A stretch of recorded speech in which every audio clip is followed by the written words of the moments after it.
Those who came before us made certain that this country rode the first waves of industrial revolutions, the first waves of modern inventions, and the first wave of nuclear power. And this generation does not intend to be foundered in the backwash of the coming age of space. We mean to be part of it, we mean to lead it. For the eyes of the world now look into space, to the moon, to the planets beyond.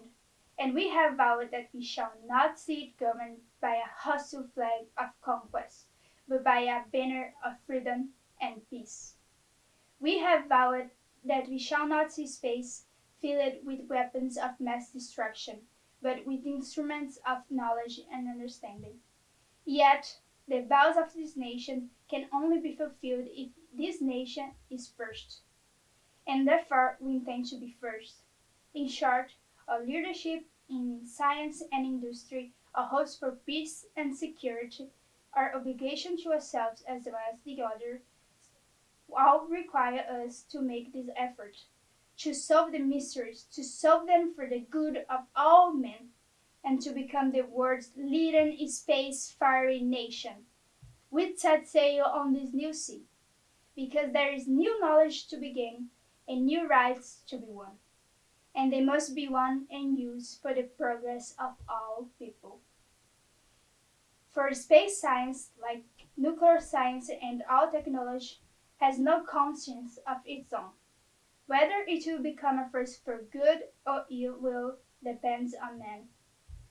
And only if the United States occupies a position of preeminence, we can help decide whether this new ocean will be a sea of peace or a terrifying theater of war. I do not say that we should or will go unprotected against the hostile misuse of space, more than we go unprotected against the hostile misuse of land or sea. But I do say that space can be explored and mastered without feeding the fires of war, without repeating the mistakes that man has made extending his reach around this globe of ours. There is no strife, no prejudice, no national conflict in outer space as yet. Its hazards are hostile to us all. Its conquest deserves the best of all mankind. And this opportunity for peaceful cooperation may never come again. But why, some say the moon? Why choose this as a goal? Why, they may well ask, why climb the highest mountain? Why 35 years ago fly the Atlantic? Why does Rice play Texas?